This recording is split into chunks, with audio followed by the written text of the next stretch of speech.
Hi, Carmen. How you doing? Doing well, thanks, and you?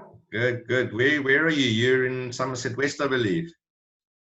Currently locking down in Somerset West, Western Cape, yeah. Wow. And how's it been there? Good. It's good. Quiet, like the rest of South Africa. Everybody's staying in their homes. Yeah. Okay.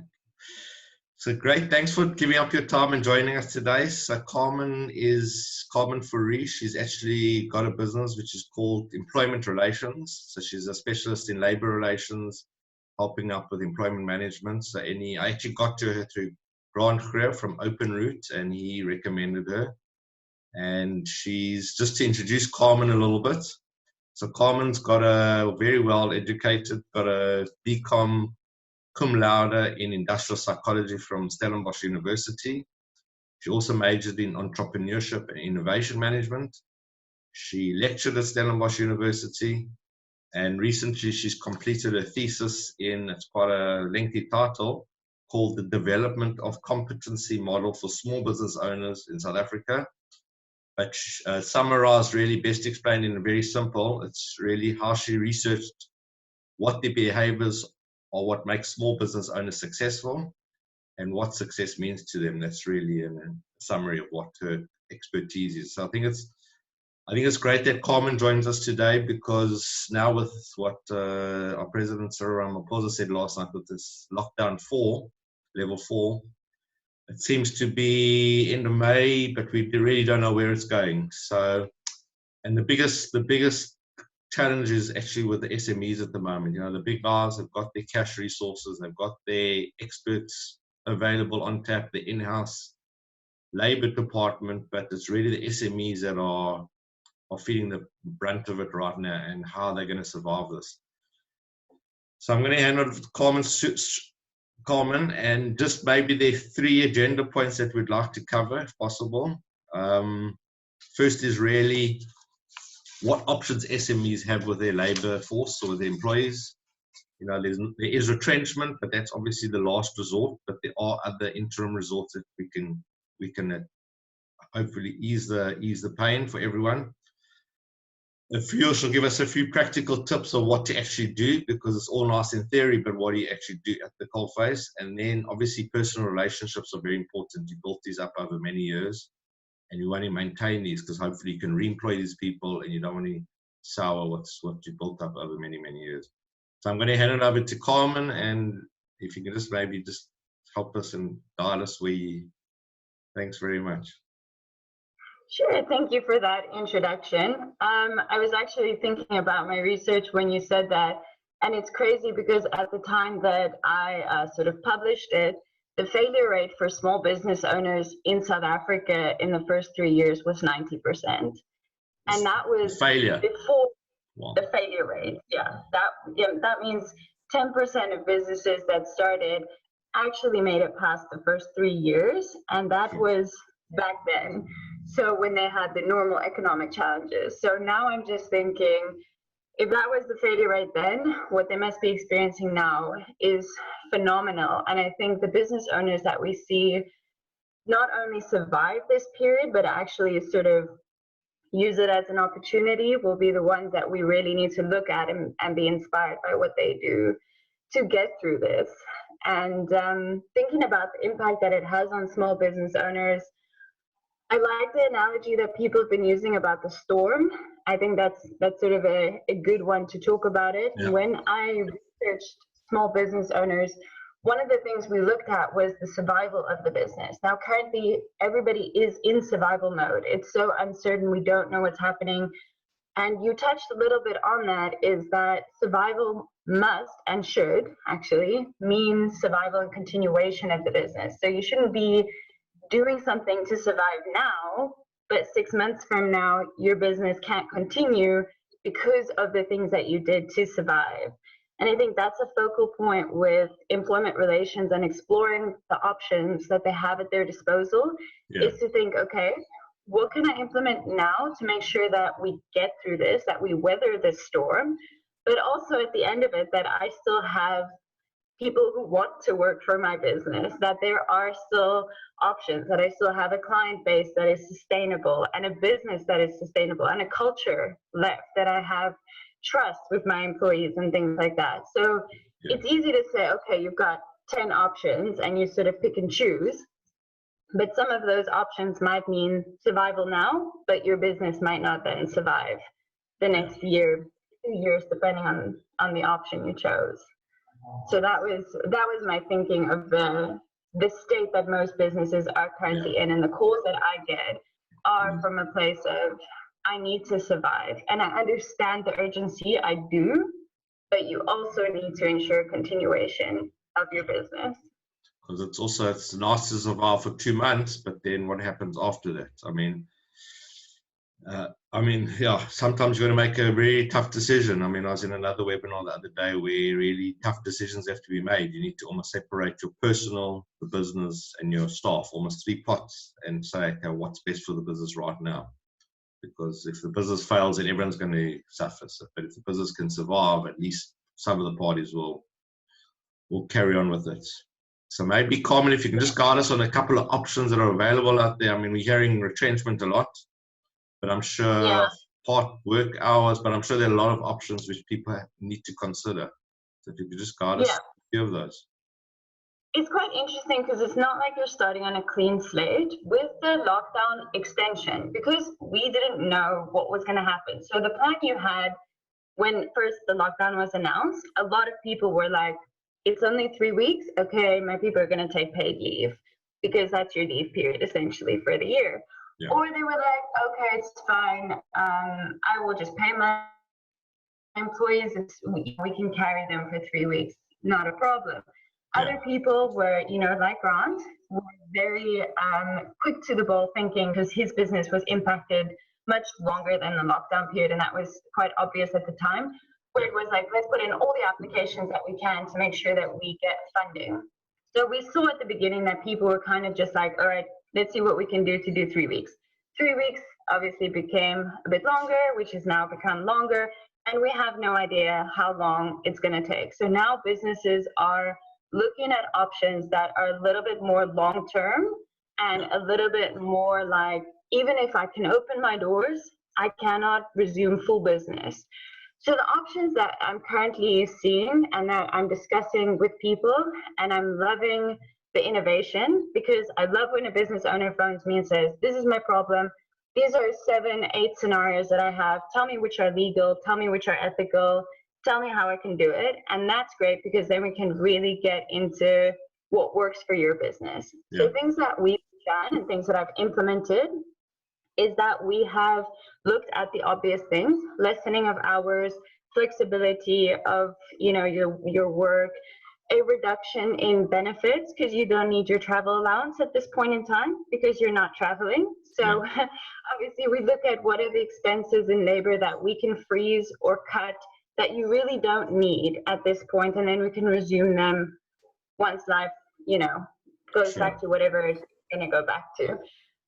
Another thing that we've done is we've looked at changing up pay structures of people. So saying we need this business to survive and grow. So instead of a base salary, we renegotiate to a lower base salary, but then a higher commission structure, because that incentivizes employees to physically go find work for the business. Yeah. Other businesses that operate mainly on sort of unskilled, semi-skilled labor, we are looking at, again, lessening hours when you need to lessen them and claiming that back, because somebody who earns close to minimum wage is the sort of ideal claiming candidate, because when you claim, you pretty much get your salary. But if you were earning 30, 40K, you take a massive knock. Then you get 7,000 Rand out. So that's a really big knock. With them, we have to get very innovative in terms of what we implement with the pay structures. Crazily, another option we've implemented in one of my retail clients, which again comes out of just constant discussion of what can we do, what are weird out there things that we've never considered, is we did this thing we called hybrid contracts. So we took, in retail you can do this, it's not applicable to other sectors, But we took employees and we negotiated and we put them on 27-hour contracts. So they basically only work weekends. But it's a hybrid contract because as soon as business is busy, you automatically revert to a 45-hour employee and all your benefits and everything is reinstated. So this means they have a job. There's transparency in terms of expectations. There's transparency in terms of your rights to leave and things like that. So that's worked really well. We actually implemented that a few months ago when the economy was already not doing as well as we would have wanted it to do. And other options, I think, would just be really talking to your employees about a variety of skill sets that they can bring to your business. And this is the one that I think is underutilized because most people these days are quite dynamic in their skill set. So for example, your engineer is really great, but there's not a lot of engineering projects going on right now, but they might be amazing at social media. So in this time you say, all right, please, how can you uplift our business by making use of your separate skill set that we weren't even aware of, that you can bring to the business to help it survive, to give your employees that ownership and say to them, what else can you do? Because we want to keep you, but the job that we've currently employed you for, there isn't enough work for it, and it makes no business sense to keep an employee employed if you don't need the employee and there's no work. So you almost say to the employee, we want to pay you, we want to give you work to do, so what more can you maybe offer, or what things can you come up with that we can fill different roles for you, or you can take on different tasks or things like that. And right now there are so many people offering free training courses online. I mean, literally like every second person's gone online, which means you can quite easily in a free manner, upskill yourself in this time. So that's been a benefit with that you can bring to your employer, that you can bring to the negotiations, and to say, how can we work together to help the business survive in a way that doesn't just mean retrenchment? Because automatically, when I get a call, the first thing is retrenchment. But when you do a retrenchment, one of the questions that you legally have to answer is, what alternatives did you consider? And why were those alternatives not a feasible option? Now, most people say, oh, well, I try to cut costs. Okay, great. Where? How? You really have to be able to show that your first option wasn't, let's cut jobs, because labor is the biggest expense in South Africa. Most of our companies are very labor intensive. I understand that. And I'm not anti-retrenchment. I'm just anti it being option number one. I'm all for, let's really get creative and let's really empower people so that we avoid more job losses. I mean, we were at 29% before lockdown. So it's really, not so so what I'm hearing for you, just really the takeout for me is twofold. One is actually threefold. One is just engage with your employees, brainstorm. There's a lot of locked up value in your employees' workforce. I mean, I did an MBA a couple of years ago, and that was the key learnings I learned from that, was that always engage with the people around you, because they often know things, and if you don't engage with them, you're losing out on probably 50% of their value. So engage with everyone, brainstorm. They might come up with an unbelievable idea and it might save your business. Two is there's various options available, and help your staff. And number three is really help them upskill themselves, enable them to upskill themselves in a new role, a new, if they were busy working in, I mean, a classic case is the restaurants now. I think they're fighting back against the big brands now. It's trying to take their, they're the waiters, and being waiters, now they're going to be delivery people and starting to take from Uber. That was Grant's whole thing, is not let the big brands only take over everything. So really change people's skills. So we're in the fifth, everyone talk about the post-industrial revolution, where we need to actually, normally it's a gradual change, but this has just been like a sudden, almost like an earthquake, where we just have to change. We don't have an option. We need to change tack and move forward. So literally every entrepreneurial or every innovative theory is this. It's destruction kind of forces you to get really creative, and like you said with your MBAs, to engage with your people. on different ways, because nobody knows better how to do the job than the person doing the job. They know how to do it cheaper, faster than you could ever know, because you don't do it every single day. And with that, small business owners can also engage with their other stakeholders, which corporate organizations can't do. So, for example, with me, I have a personal relationship with all of my clients, and I phone them and I say, yeah, I provide employment relations services to you. However, I'm also a conflict specialist. I'm also a small business owner specialist. So why not use me for more than what you usually do? You don't have to pay me extra. I want your business to survive. I need your business to survive. So talk to me and I'll see how I can do more for you in this time to get your business to survive. And there are a lot of people like me willing to engage in conversations to help each other in this time. So I think don't hide in your corner, get out there, ask for help. There's specialists out there who can really assist. So I think those are the practical things. Yes, speak to your staff, engage with specialists in that field because they're willing to help, they're able to help, and they can think of things that you may not have thought of. Another key thing is personal relationships. I mean, you built up your staff. Some staff might have been working for 20 years. You've been to their children's parties, you've lived a life with them, and now all of a sudden you've got to part ways. I mean, that's a tough situation to be in, and knowing that they might be going into poverty. I mean, I don't know how. It's a very, you can only give, you can give and give, but there's got to be a point in when you've got to almost also self-preserve. I mean, how do you handle that challenge? Because I'm sure a lot of people are going through that challenge at the moment.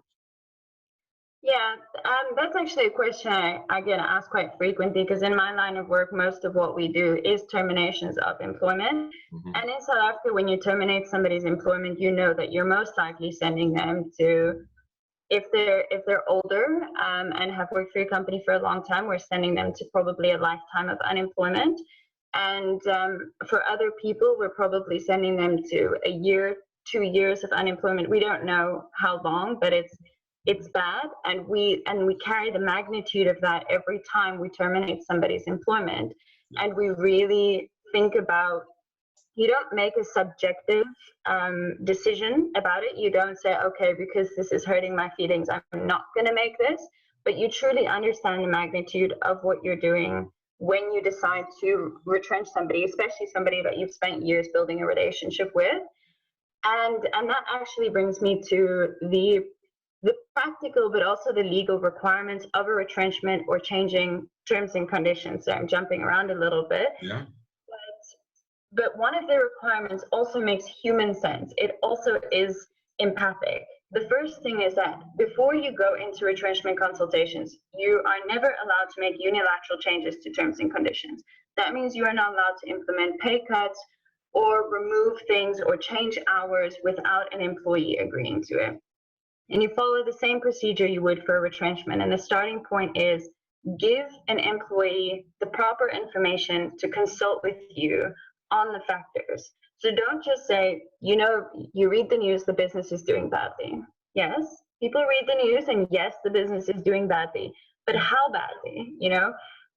Show me the numbers, and don't show like their financial spreadsheet. Put it on graphs and talk about it. Show the expenses, show the loss that the business is making, exactly where it's making, so that this employee can effectively consult with you. Because if the end result is a retrenchment, at least the person, a human being, can look at it and say, I really understand why. This was not personal. This was not my fault. And it doesn't help much because, you're still going to unemployment, but I believe that it goes a long way. Even though it's a legal requirement, I also think it's the ethical and the empathic thing. So give that information, be transparent, and the more you give, the more likely they might be able to come up and say to you, okay, well, I see that you can't afford my salary. How about I consult to your business? How about you pay me 2 hours a week? I will become a consultant. I won't be an employee. That way I can try consult to other businesses in the time and, maybe still make a little bit of money, give you 1 or 2 hours of my day. that means you are not taking on an employee. You don't have to abide by the legislation or anything like that. It's a new type of agreement that you've come to that neither of you thought about except when you were transparent about the situation. So that is a requirement of any retrenchments, any changes to terms and conditions, give all the information through to the employee. The second requirement, and this is one that the law forces you to consult. It forces you to have a conversation with the person on the other side. So it says, okay, these are points you have to talk about, and it lists them in the Labor Relations Act. But it also says any question that an employee asks you, or anything that they point out, a suggestion, you name it, you legally have to respond. So you have to say yes, no, and why. So that forces a conversation to be had, but it's also a good thing. It's a good thing that somebody, so, you know, the end point of a retrenchment is not necessarily agreement is first prize, always agreement is first prize. But with retrenchments, legally we have to reach a point of consensus. Now, often consensus and agreement are confused and used synonymously, but they're not. A point of consensus means you have asked me all the questions that you could think of. You have proposed all the alternatives. I have responded.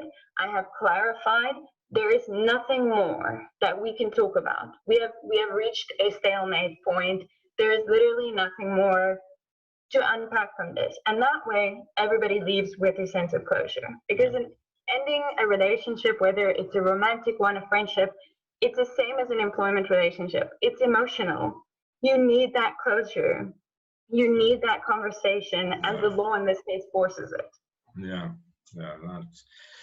Look, it's a minefield. It's a complex area. It's emotions. It's life. You know, people's livelihoods. It's a very, you know, it's a challenging, very extremely challenging time.